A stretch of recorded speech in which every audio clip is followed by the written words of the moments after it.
आदरणीय किसान मजदूर एवं युवा साथियों, आप सभी को मालूम है कि हमारे छत्तीसगढ़ में फरवरी माह के दूसरे सप्ताह में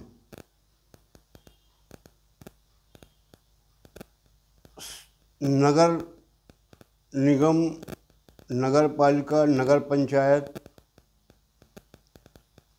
और ग्रामीण स्तर में जिला पंचायत, जनपद, सरपंच, पंच सदस्यों का चुनाव होना है।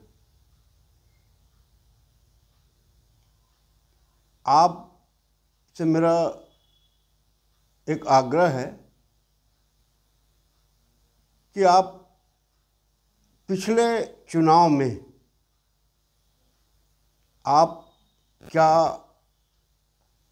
पार्टी आधार से, जातिवाद के आधार से या आर्थिक वाद के प्रभावित होकर के आपने मतदान किया था? अगर मतदान आपने ये तीनों मापदंड के आधार किया था तो आपका उम्मीदवार कैसा रहा 5 साल, इस पर विचार कीजिए और उसके बाद आप किसको इस बार मतदान करेंगे ये तो आप फैसला करेंगे। लेकिन मैं आप लोगों से एक निवेदन करूंगा कि ये शहर विकास के लिए और ग्रामीण विकास की ये अंतिम कड़ी है। हम ग्रामीण और शहरी सरकार बनाने जा रहे हैं।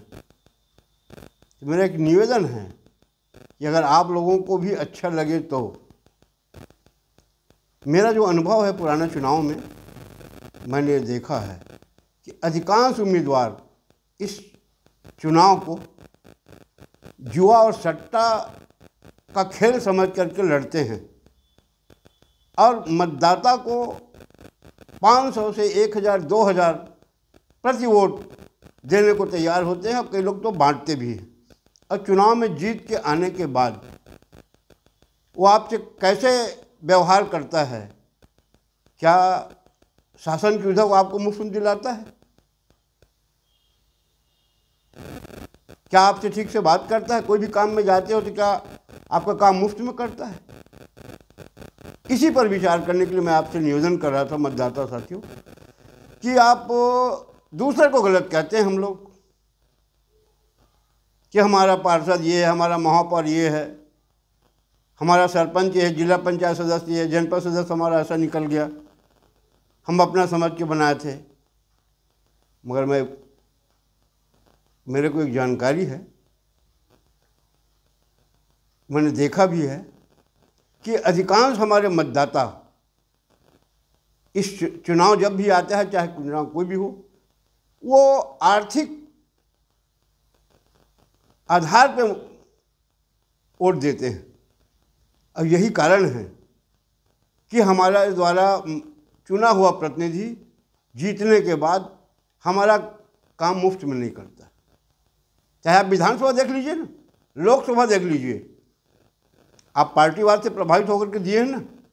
आज कोई विधायक जीतने के बाद या सांसद जीतने के बाद आपकी पोलिंग बूथ दिया क्या? उस समय मटेरियल भिजवा दिया था, फुर्सत है 5 साल के लिए। आज आप राशन कार्ड बनवाने, प्रधानमंत्री आवास के लिए सब तरस रहे हैं, शासन की हर सुविधा के लिए पैसे से ही आप पा रहे हैं। इसलिए मेरा आपसे निवेदन है कि इस बार हम ऐसा प्रतिनिधि बनाएं। मैं जातिवाद की बात नहीं करता, मगर चूंकि सरकार ने ये परिस्थिति पैदा कर दिया है कि यहाँ पिछड़ा रहेगा, यहाँ सामान्य रहेगा और यहाँ ST SC लोगों का रिजर्व रहेगा, इसलिए मैं निवेदन आपसे करता हूँ कि एक बार आप बगैर प्रलोभन के वोट दे के देखिए और अपने उम्मीदवार को बोलिए कि हम तुमको मुफ्त में देंगे वोट, तुम भी हमारा काम मुफ्त में करना।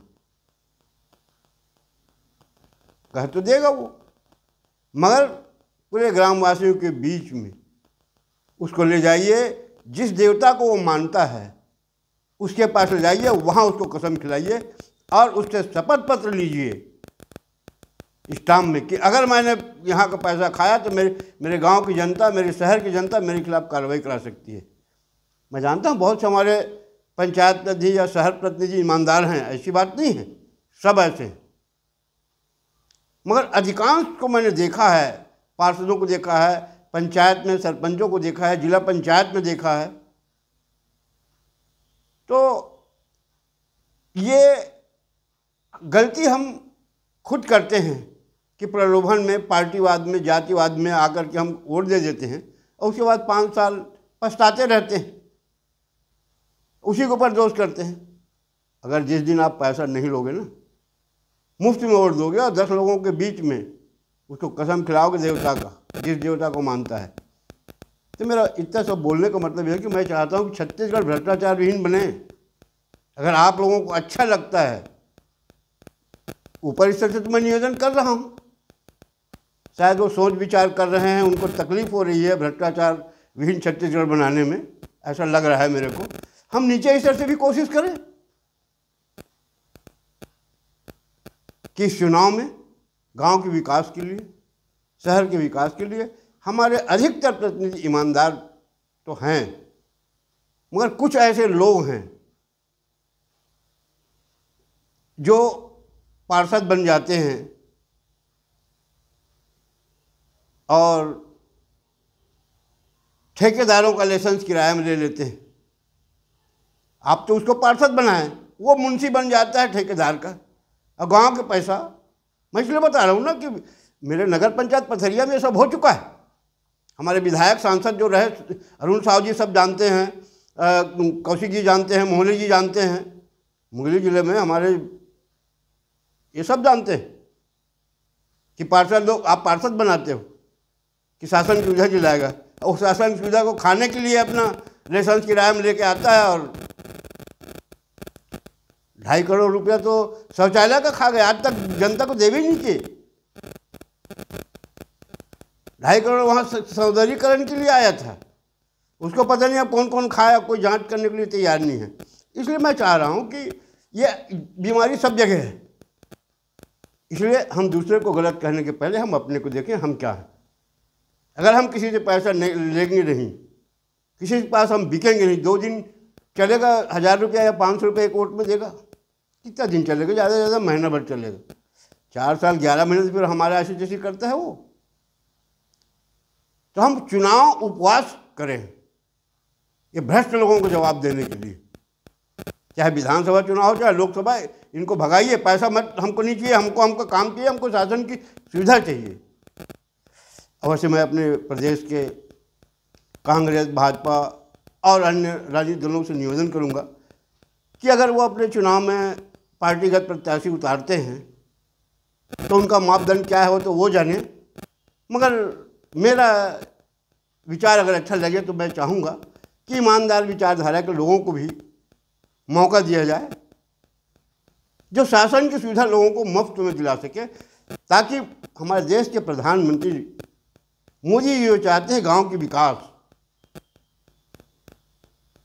तो अगर बेईमान विचारधारा के लोग आ जाएंगे तो शायद वो जो 2047 का जो प्लान उन्होंने बनाया है मोदी जी ने, वो फेल हो सकता है। क्योंकि अभी देखिए ना, हमारे यहाँ साल भर हो गया विधानसभा चुनाव हुए, कितने चारों तरफ से भ्रष्टाचार की आवाज़ आ रही है, ठेकेदार मारे जा रहे हैं। हमारे पत्रकार भाइयों से निवेदन करूँगा कि अरे आप अपनी सुरक्षा की बात क्यों करते हो भाई?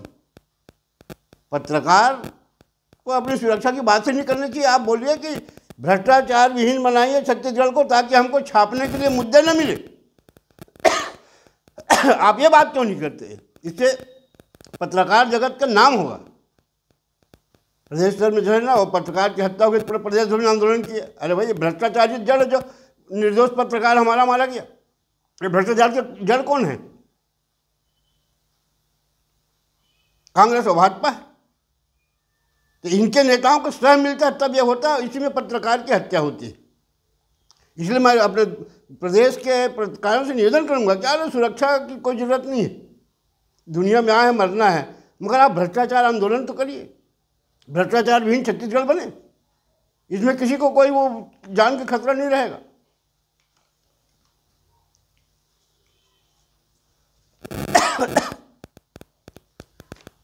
इसीलिए मतदाता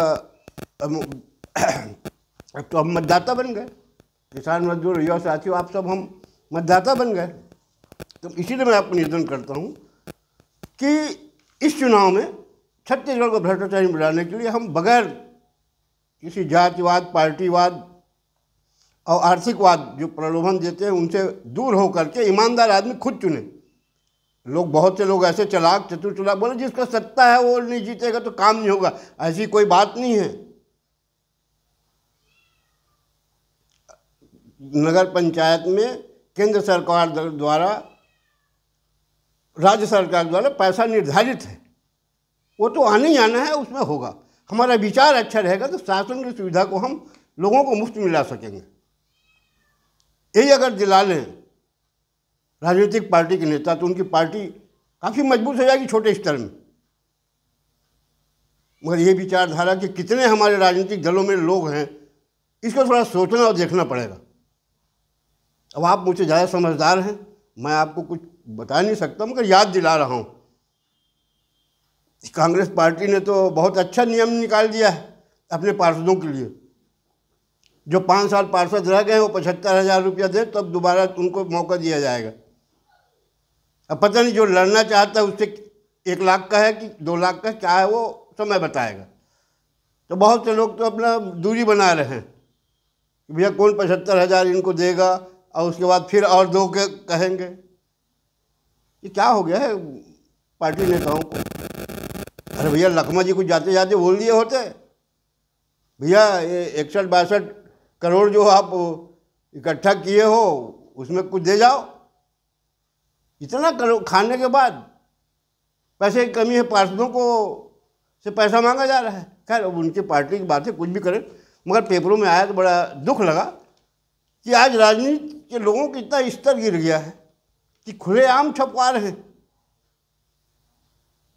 पुराने पार्षद इतना पैसा दे, आपस में भाईचारे का संबंध नहीं है। अब वो पैसा देगा तो पैसा कमाएगा ना। ये बेईमान बनाने की फैक्ट्री बना ली है राजनीतिक पार्टी के लोग अपने, ऐसा लगता है मेरे को। खैर राजनीतिक दल के लोग जाने, मगर मैं उनसे एक ही निवेदन करूंगा कि इस चुनाव में क्योंकि शहर विकास की बात है, ग्राम विकास की बात है, जिसको भी आप समर्थन देते हो, जिसको भी उम्मीदवार बनाते हो, वो ईमानदारी के आधार बनाते तो मोदी जी का विचार जो है, जो कल्पना है, वो साकार हो जाता। इसलिए मैं खासकर भाजपा के प्रदेश सरकार के नेताओं से निवेदन करूंगा कि ऐसे लोगों को लाएं जो कम से कम ये बोलें कि हमारा सरकार है, हर सुविधा आपको मुफ्त में मिलेगा। ऐसा छत्तीसगढ़ को कोई नेता चाहिए प्रदेश स्तर में और गांव स्तर में कम से कम 2-2, 3-3 पैदा तो कर दो। हैं वहाँ भाजपा में, ऐसी बात नहीं है, मगर आज मापदंड दूसरा है ना, इसलिए वो ईमानदार लोगों को किनारे कर दिया जाता है। ऐसे लोगों को आने से हमारा विधानसभा चुनाव छिन जाए। खैर अब राजनीतिक दल के लोग जाने, मतदाता भाइयों आप किसको क्या करोगे आप जानो, मगर 5 साल के लिए आपको चुनना है, बड़ा सोच समझ के मतदान करें। मैं कहूँगा प्रलोभन में बिल्कुल ना आए। अंत में मैं अपने देश के प्रधानमंत्री जी से निवेदन करता हूँ और ये कहूँगा कि हमारे प्रदेश से लेकर के देश के कांग्रेस नेता कुछ माह से अंबेडकर जी के नाम से बहुत परेशान है मोदी जी, कि भाजपा ने अंबेडकर जी का अपमान किया है। हालांकि देश की जनता जानती है कि कांग्रेस शासन में उनका राजनीतिक अस्तित्व किसने कैसे ख़त्म किया, ये देश की सब जनता जानती है। मगर मोदी जी अगर मेरा एक बात माने तो अच्छा होता कि कांग्रेस के नेताओं को खुश करने के लिए जवाहरलाल नेहरू जी के नाम पे, इंदिरा गांधी जी के नाम पे और राजीव गांधी के नाम से जो भी हवाई अड्डा है, जो भी स्टेडियम है, जो भी उद्यान है, इनको सबको जहाँ जहाँ भाजपा के राज है उसको अंबेडकर जी के नाम में करा दो मोदी जी, ताकि कांग्रेस के वर्तमान लोगों को कुछ संतुष्टि मिल जाए। इतना कह के मैं अपने वाणी विराम देता हूँ। धन्यवाद। जय हिंद।